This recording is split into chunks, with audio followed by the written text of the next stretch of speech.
This is CBC Nova Scotia News.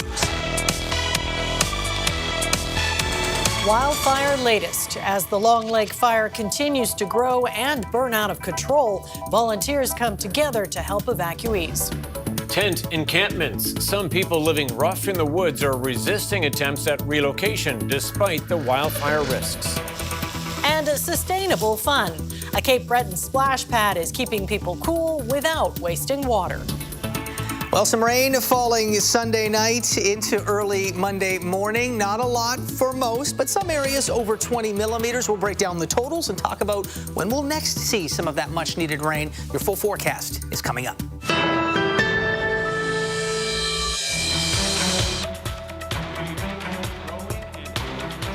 A Long Lake wildfire burning in Annapolis County right now is the largest fire this season in Nova Scotia. The fire has now tripled in size in the last couple of days, even though hundreds of resources are being used to get it under control.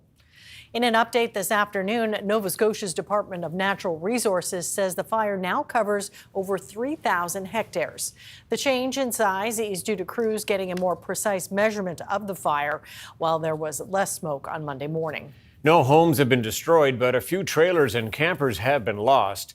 To date, officials have evacuated 107 homes in the West Dalhousie area, affecting roughly 215 people. 4 planes from the Northwest Territories and 2 contracted helicopters are attacking the fire from the air, and over 100 firefighters are on the ground working to save homes and stop the fire from spreading. But DNR says the weather hasn't cooperated. The fire had spread as quickly as it had because of the drought conditions we're in, and the weather is not helping us. So all the fuels are extremely dry, and the weather has not been helpful at all as far as battling a fire, any kind of fire. That's why it keeps spreading. It's creating its own so much heat and moving so quickly. It's just keeps kind of rolling along. 3 more helicopters are on the way from Saskatchewan. Officials believe the wildfire, which began burning last Wednesday, was caused by a lightning strike. As the wildfire in the Annapolis Valley continues to grow, so do volunteer efforts around the area. Hundreds are pitching in to help firefighters and those who've been evacuated from their homes. The CBC's Meg Campbell has that story. Nova Scotians are banding together to help those impacted in fighting the Long Lake wildfire. Here in Bridgetown, which neighbors the area of the fire, Leslie Wiseman at the Salvation Army has started accepting donations. There's a community that wants to help and they need some direction on how to help, and so that's what we are providing here. So we've opened up our building here, our church building, last evening. We're accepting donations. We have select times throughout the week. We are particularly looking for donations of like flexible donations like gift cards or monetary donations so that residents can purchase items that would be most helpful to them. The Nova Scotia Guard also volunteered over the weekend. The group of volunteers is assisting in donation collection at the West Dalhousie Community Hall. I mean, obviously we're here until people need it. So we know that the community hall, which is feeding a lot of these first responders and volunteer firefighters, as long as they need the help, we'll have volunteers here to help out. For residents of the area like Wiseman, watching the community come together in a time of crisis is helping relieve the anxiety caused by expanding fire. Like it's almost like you're holding your breath or you can't fully relax or focus on what you're doing because you're just watching and, you know, news updates all the time for how the fire is spreading, what kind of work is happening. You're thinking about the first responders and the firefighters on the ground, and just this heaviness of concern and waiting. So that's what we're experiencing. But also in the midst of worry and concern, there's also this beautiful coming together as a community to support one another and take care of one another, and that's the light and the hope that's happening, the love and camaraderie that's happening amongst the concern. Volunteers tell me helping evacuees and those impacted by the wildfire is just part of the community spirit here in Annapolis County, and that spirit will continue as long as the fire continues to burn. Meg Campbell, CBC News, Bridgetown. As wildfires burn across Nova Scotia, efforts are underway to relocate people from tent encampments in the woods. But as Taryn Grant reports, many are choosing to stay. This summer, entering the woods in Nova Scotia is illegal, but some people are living in the woods and don't want to leave. Sometimes there's reluctance because it is home to some people where they're living. That's their comfort area. And we try to educate as best we can to let them know that right now it's not safe to be living in the woods as the conditions are very dry. Souls Harbor Charity has a team of outreach workers who drive around Halifax, distributing resources and offering support. In the past few weeks, they've added a new task: convince people to relocate. Just recently, we've been able to move a couple people to other locations within the city into encampments sanctioned by the city. However, again, a lot of people are choosing to stay where they are. The position of the province, from a legal standpoint, if they're going to require people to move out of these encampments, is that they have to have an alternative, and not just an alternative on paper, but a realistic, practical alternative for people to go to instead. Premier Tim Houston said last week that a dozen people have been fined for breaking the bans on open fires and entering the woods. It's certainly my hope that every single one of those is fully prosecuted and collected. But so far, no one who is homeless has been fined for sheltering in the woods.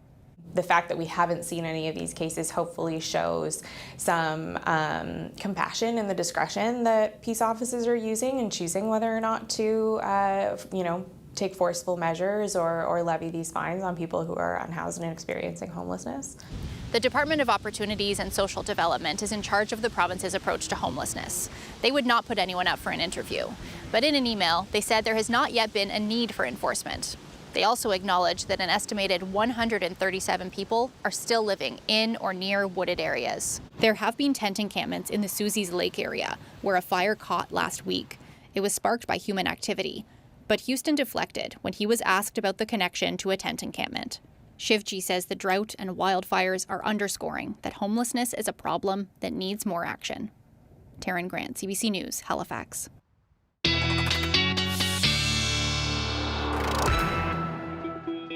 All right, let's get to our first peek at the weather forecast. Jay Scotland with us again tonight. And Jay, some welcome rain, not quite enough, but any rain at this point would be very good news.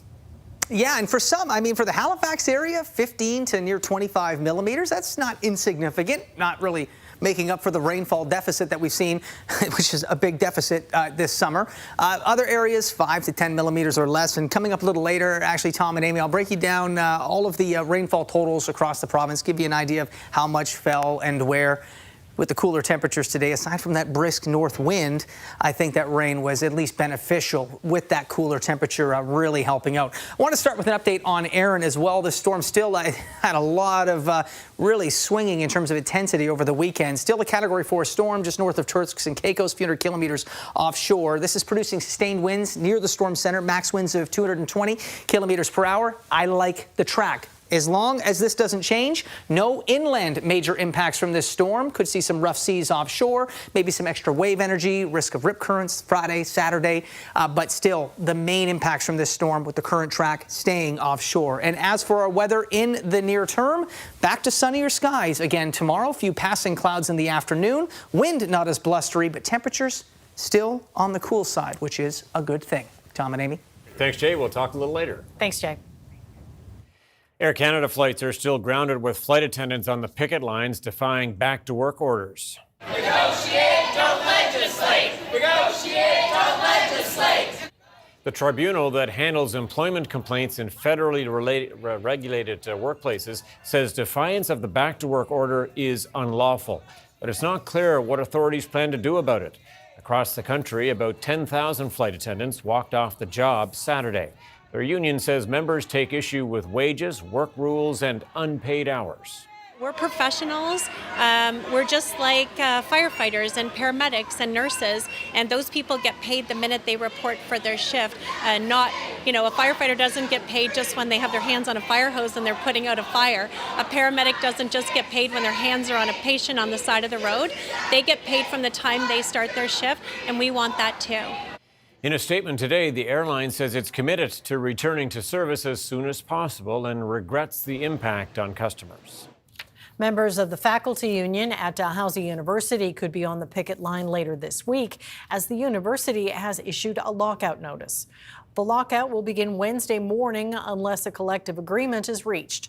Both sides have been unable to reach a contract agreement over the past few months. Wages are the sticking point. The association represents nearly 1,000 professors, instructors, librarians, and professional counselors. 2 fishing crews are accrediting good planning and safety training after a successful rescue at sea early this morning. Noah DeVoe and his crew aboard Atlantic Treasure were returning from a trip to the Grand Banks when a seawater pipe burst on board. The crew prepared life rafts as a backup and worked to pump out the water, but DeVoe says it quickly became clear they'd need a backup plan. Water was coming over the actual vessel and flooding the deck at the same time as the engine room while we were losing power to our pumps because of the water in the engine room. And then it was time to leave because there was nothing we could do. No more pumps, and she was lifting over hard. About 40 kilometers away, Jimmy Atwood and his crew heard the Mayday call and turned to help. It's a bad feeling, of course, because, we're 200 miles away from land, and you knew these guys were in this life raft in the dark for 3 hours with nothing. So it was, I felt for him, but at the same time, just before he got in the life raft, I had spoken to him, so he knew I was on the way. Atwood's crew arrived about 10 minutes before a Coast Guard helicopter and brought the 8-person Atlantic Treasure crew aboard without issue. The Atlantic Treasure sank while crews were still at the scene of the rescue. All 13 people are now safely on their way back to Cape Breton. The federal government is investing millions of dollars in community projects across Nova Scotia. Okay. Politicians gathered on Halifax's waterfront today to announce this year's installment of $63 million from the Community Building Fund. Municipalities can use the money for public transit, bridges, water and sewer infrastructure, and recreation.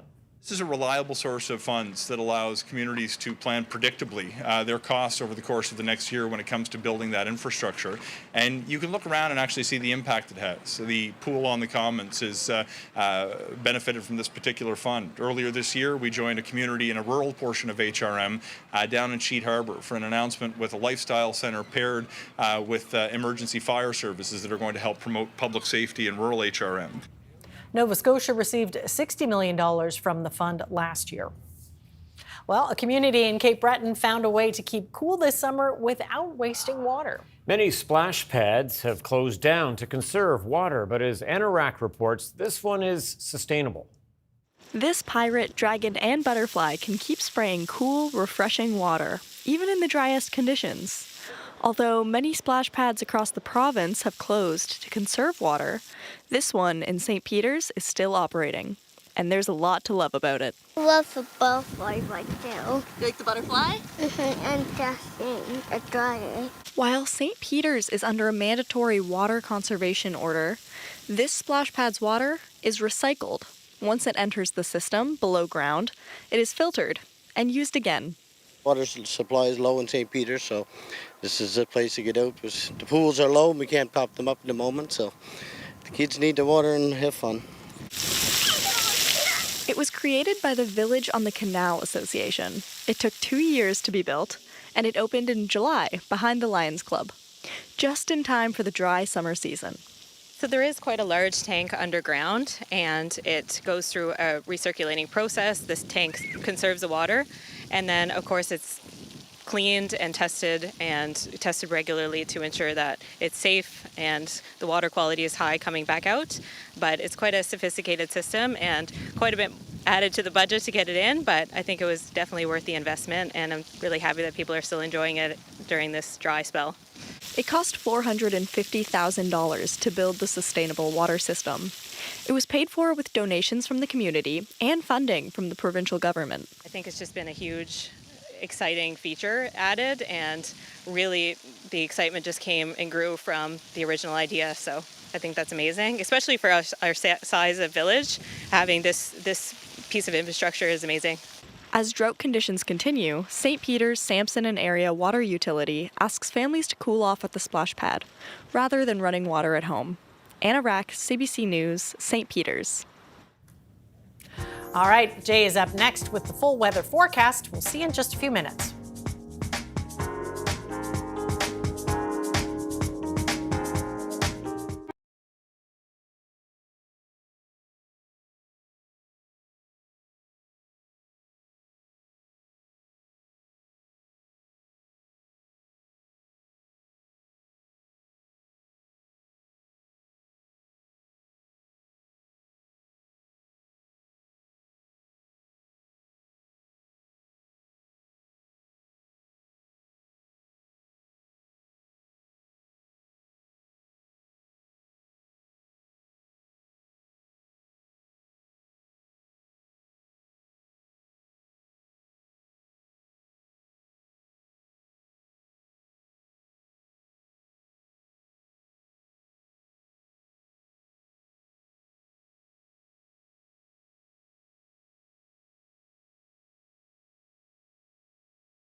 This weather update is brought to you by Access Wellness Nova Scotia. Book your appointment today for free, confidential mental wellness support. All right, weather forecast now. Amy, I don't know about you, heard the rain last night. What a relief. Just sounded good to have just that little bit of rain, at least. Yes, it sounded so good. And you've been tracking how much each region got. Yeah, and it wasn't enough. It really wasn't enough across the province. Some areas did see significantly less than others, but it was. I'd explained to my young son this morning that little bit of water on the ground that's pooling up, that's called a puddle. It has been a while since we've seen enough rain to have puddles form and then cool enough temperatures that they didn't immediately evaporate away. And that has been really the benefit here. We get some rain, followed by cooler temperatures. That means less evaporation, less transpiration from plants, so more of that rainfall is able to make its way down into the soil. So even though it's not a lot, it's kind of a 1-2 punch in a beneficial way when you get some rain followed by some cooler temperatures. Although the wind today, we could have done without that very strong north wind. Did keep temperatures on the cooler side. There's a look at rainfall totals across the Maritimes, because we have wildfire situations, of course, New Brunswick, And here in Nova Scotia, we saw some areas as we look through Annapolis Valley area, anywhere from 5 to 15 millimeters of rainfall there. We saw really some of the more significant amounts, which is beneficial as well for the fire risk in the Halifax area, 15 to near 25 millimeters, looking at the various observations through Environment and Climate Change Canada and as volunteer observations into the HRM. And then as we look to eastern areas, again, anywhere from 5 to 15 millimeters or less for a few spots, but the cooler temperatures were also very helpful today. And here is a look at our daytime high temperatures. We saw those temperatures between 19 and around 21 to 23 degrees on the warmer end. This is below seasonal. So we had a very blustery north wind. Not good for the fire situation, but the cooler temperatures and that rainfall last night through the early morning hours for eastern areas was at least beneficial. Not going to make a dent in the rainfall deficit, but I do like to see that cooler weather sticking around as well. And still looking at some onshore rain, some onshore precipitation into eastern areas, namely Cape Breton. That will continue likely for a few hours past midnight tonight. Not heavy, but continued shower activity, that increased in humidity there with the cooler, damp conditions, all beneficial to lower that fire risk and hopefully help to recharge that soil moisture deficit or that rainfall deficit we've been seeing building over the last couple of months. So towards midnight, you can see those showers starting to wind down for eastern areas. It's a mainly clear sky across the province. I should say in our neighboring province of New Brunswick, if you can believe it, because it is August, into the northwest up towards Edmundston over to Campbellton. They have a frost warning in effect tonight. Not expecting temperatures that cool here, but you will see some cool temperatures with that clear sky through the overnight hours into the early morning hours of your Tuesday. Starting out with a mainly sunny sky, I do expect maybe a few passing clouds to develop into the afternoon, so we'll say mainly sunny to a mix of sun and cloud. The wind not as blustery tomorrow, certainly not as gusty, but still a cooler wind direction, so temperatures will be below that seasonal average. Then into Wednesday, we'll see a mainly cloudy sky developing as that ridge of high pressure is starting to break down. No significant rain in the forecast, but we will see some cloud to keep the sun off of us and also those cooler temperatures persisting as well. So there's that chance of showers lingering past midnight for eastern areas. But look at under that clear sky. Look at those temperatures, 9, 10, 11 degrees. Some areas inland for low-lying areas could dip down into the mid-single digits tonight. So it will be on the cooler side. If you're planning on sleeping with the window open, you may wake up with a very chilly start to your morning early tomorrow, so keep that in mind. And then daytime highs tomorrow, generally in the 19 to 21, 22 degree range across the province. The wind will be breezy, but not overly gusty. We saw pretty brisk conditions today. As we take a look at the next 3 days, we can see those temperatures into the low 20s. We do see a mainly sunny sky for your Tuesday, but a few cloudy periods into Wednesday. Never a bad thing when we're talking about dry conditions to keep that sun off of us, to lower that evaporation down. That does help with keeping the vegetation a little less dry. In terms of our next best bet for rain, likely not until we get late Sunday into Monday at this point. And if you're wondering about Aaron's potential impact, that could be that extra wave energy, mainly offshore, but that risk for rip currents and more rough surf conditions, namely along the Atlantic coast. That'll be Friday into Saturday, by the way. But at the moment, that track looking to avoid any significant inland weather impact here in the Maritimes. Tom, happy to hear that. Okay, thanks so much, Jay. Thanks, Jay. We're back after this.